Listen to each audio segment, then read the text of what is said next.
Encore vous, mais j'ai l'impression qu'on se voit souvent depuis quelques jours. Learner Tien vient de rentrer dans le grand monde ce matin en écrabouillant un Medvedev hagard. La pépite américaine ne pourra plus longtemps rester dans l'ombre de Joao Fonseca et il est peut-être destiné d'ailleurs à un plus grand avenir que le Brésilien. Alcaraz royal contre Paul, Zverev agressif et le flop public, c'est le programme expéditif de ton nouveau digest de l'Open d'Australie 2026. Je te laisse claquer ton plus beau pouce juste ici, t'abonner également pour ne rien manquer de mes quotidiennes jusqu'à la fin du tournoi et on attaque juste après ça.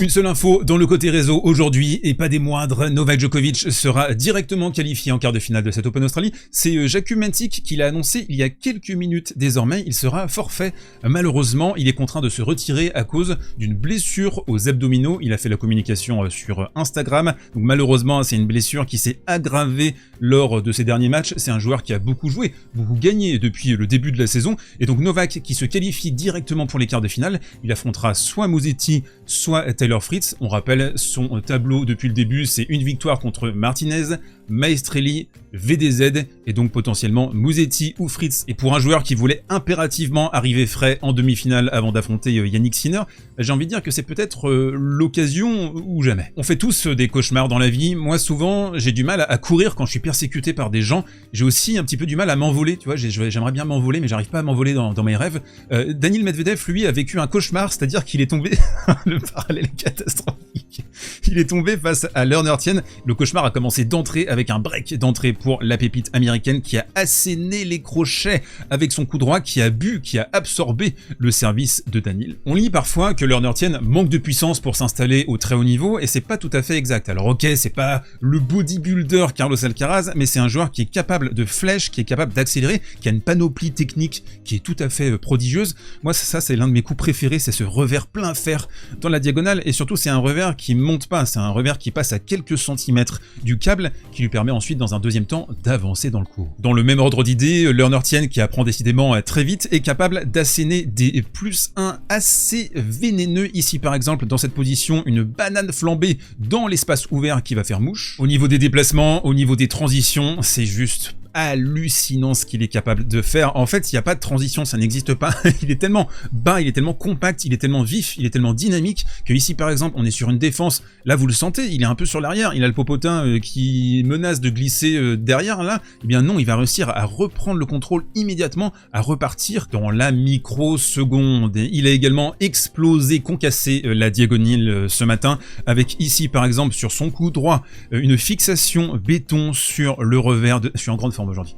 Une fixation sur le revers de Daniil Medvedev, 3, 4, 5 coups, et ensuite il est capable d'envoyer la petite flèche en longue ligne. Il a fait ça, mais je sais pas, 10, 15, 20 fois sur cette partie. Et Daniil, au début de la deuxième manche, il se dit, bon, là je suis en train de me faire complètement dominer sur la baseline, je vais tenter ma chance à la volée, on va voir ce qui se passe. Eh bien, tu vas voir ce qui se passe, un petit slice vénéneux tout en contrôle, et c'est d'ailleurs le mot-clé qui définit le mieux Learner Tien, c'est le contrôle. Car Learner est un pur joueur de contrôle, de zone, de flair. Ici, par exemple, le service externe côté avantage du gaucher slicé. Ça, c'est un service qu'il maîtrise très très bien. Évidemment, il sert pas à 230, hein, c'est pas Ben Shelton, mais ce sont pas ses armes. Sur son +1, un coup vraiment très malin. La petite amortie dans le replacement. Daniil qui va ici faire cette petite course-là pour se remettre dans l'axe, repartir ici. Il va réussir à toucher la balle, mais dans un troisième temps, Learner qui va aller le passer long ligne dans le contre-pied. Un contrôle et un QI tennis rare sur le circuit, et un contrôle qui s'exprime aussi au retour de service. Daniil ici qui vient de se prendre un 6-0,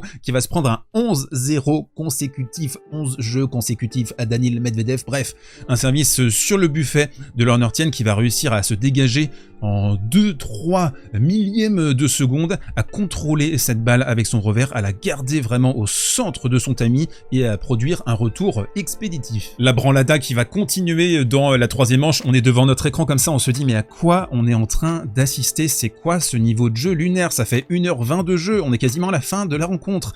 Et Learner Tien qui va encore produire un coup délicieux ici, une amortie en demi-volée hyper difficile à exécuter, je vous le garantis, le câble il est le plus haut ici dans cette position, la balle qui va pour lécher le câble et redescendre juste derrière. Et même si Medvedev a essayé de changer les termes de la rencontre alors qu'il était complètement dominé avec un jeu plus agressif, des amortis, des montées aussi pour empêcher Tien de déployer son jeu, mais ça ne va être qu'un feu de paille et la balle de match, je trouve, synthétise à merveille cette domination écrasante aujourd'hui. Daniil qui est sur un match là et pourtant le gars il est pas manchot dans ce secteur, mais Tien qui va aspirer, qui va daizoner cette balle et la contrôler de façon absolument remarquable et s'imposer et défier Alexander Zverev en quart de finale. Avant ça, petite question, qu'est-ce que vous pensez du potentiel de Learner Tien? Est-ce que c'est un futur top 10 en puissance? Ça, je le crois. Est-ce qu'il peut monter encore plus haut, 5e, 3e mondial? Est-ce qu'il peut encore aller plus loin que ça? Zverev, justement, et je crois qu'il va y avoir beaucoup de travail à la blanchisserie aujourd'hui à Melbourne, car Fran Cerundolo nous a fait un caca culotte, tout simplement, avec ici une tenue en revers juste ridicule. Du côté de Zverev, c'était bien la première fois que je le voyais aussi agressif envers un homme. Ici, par exemple, magnifique décalage coup droit, très agressif ce matin, Sacha Zverev. Il va profiter ensuite de l'espace ouvert pour avancer. Une stat qui dit tout, alors que pourtant Cerundolo envoie des baobabs en permanence sur son coup droit, c'est la vitesse. On est au tout début de la deuxième manche, la vitesse derrière les coups droits, et vous voyez Zverev qui est à plus 31 km/h et qui met beaucoup plus de spin également sur son coup droit. L'Argentin tel un boxeur usé par la vie qui va voir les étoiles, alors que Zverev est partout également en défense, même si globalement il a plutôt été d'attaque dans ce match. Une partition, du coup, vous l'avez compris, vraiment bonne du côté de Zverev, offensif, proactif, 20 sur 23 au filet, qui couvre très bien ici dans cette position et qui s'avance en quart de finale en ayant réalisé un très bon tournoi, à part une entrée en lice contre Gabriel Diallo et un premier set qui était un petit peu mouif. C'est la déception de la nuit entre Alex de Minaur et Bublik. On a vécu des matchs à sens unique quasiment tous cette nuit. La première semaine, elle est pas ouf à l'Open Australie. Pourtant, on avait des promesses avec Bublik, on l'avait vu à Roland Garros, mais on a vu aussi le plafond de ce joueur qui a très vite décroché, je trouve, dans la deuxième manche. De Minaur qui a fait un match excellent, qui s'est procuré 11 balles de break sur le service de Bubu, on a converti 6. Et les limites du Kazakh, qu'on peut présenter parfois comme un outsider crédible sur les derniers tours des tournois, c'est qu'il a été insignifiant derrière le service de Minaur. Il est à 72% derrière sa seconde. Alex de Minaur, c'est une stat qui est effrayante. Il s'est procuré aucune balle de break, le Kazakh, et puis on l'a vu vraiment décrocher trop vite de ce combat et livrer une performance décevante, alors que Alex de Minaur depuis le début du tournoi c'est du costaud. Du costaud aussi pour Carlitos Alcaraz qui s'est imposé face à un très bon Tommy Paul, j'ai trouvé pourtant, qui va breaker d'entrée et qui va réaliser son seul break de la partie. C'est assez hallucinant comme stat. Tommy Paul qui est le 5e meilleur relanceur du circuit selon les stats avancées disponibles sur le site de l'ATP, et qui surtout a fait des miracles, je trouve, d'entrée avec son revers, un revers très offensif, un revers avec beaucoup de longueur. Carlitos qui va faire montre de toute son explosivité pour revenir dans ce premier set avec ici un retour de service, un amour de chocolat, il va réussir à impulser ici avec sa jambe droite et envoyer une châtaigne avec son poignet. Et c'est comme ça qu'il arrive à compenser son relatif manque d'allonge, c'est son explosivité incroyable. Ici, vous le voyez, bras tendu, il va réussir à fouetter du bas vers le haut comme ça, pour rendre cette balle à Tommy Paul. Mais le véritable sujet de cette analyse, c'est à quel point Carlos Alcaraz est vraiment en train de s'améliorer au niveau technique depuis un an et demi. Je parle du service, je parle du revers aussi, je parle de l'absorption sur les attaques sur son coup droit. On en a déjà parlé en début de tournoi. Ici, vous le voyez dans ses œuvres en train de voltiger et d'envoyer une soucoupe volante à Tommy Popol. 70% de première, 79% derrière. Ce sont des stats qui sont hallucinantes pour Carlos Alcaraz et son geste copié quasiment CTRL-C, CTRL-V sur le geste de Novak Djokovic. Ce sera la dernière balle de break du match pour Tommy Paul, sauvée par un service gagnant au T. On devra également évoquer, car c'est impératif, le contrôle mental, la stabilité, je trouve, de Carlos Alcaraz, qui certainement aurait lâché ce premier set il y a 1 an, 2 ans, 3 ans, il se serait frustré. Eh bien là, pas du tout. C'est plutôt Tommy Paul qui va finir par craquer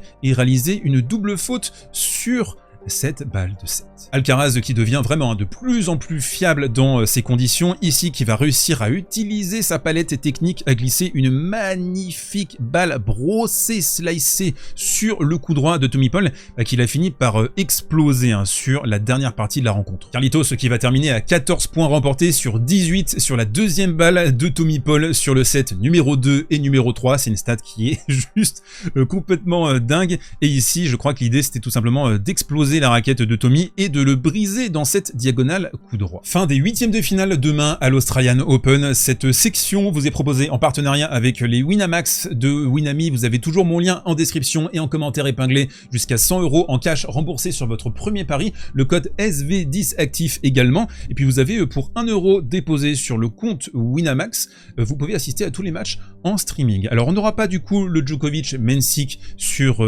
cette affiche demain, par contre on aura Lorenzo Musetti, Taylor Fritz, ça c'est un petit bonbon très accroché a priori. J'ai envie de mettre une petite pièce sur un match en 4 ou 5 sets déjà, et peut-être éventuellement partir sur Lorenzo Musetti. En fait je vois quasiment un flip ici, et je trouve que la cote du coup elle est un peu plus avantageuse pour Lolo la musette. Ensuite le Ben Shelton, Casper Ruud, Ben Shelton qui a été très impressionnant contre Valentin Vachereau, Casper Ruud aussi qui joue très bien depuis le début du tournoi. Je vois quand même ici Big Ben s'imposer dans ce format qu'il adore en Grand Chelem, et puis le Yannick Sinner, Luciano Darderi. On va jeter un petit voile pudique sur cette rencontre. On se retrouve demain pour en parler. D'ici là, portez-vous bien, prenez soin de vous et mangez de quoi.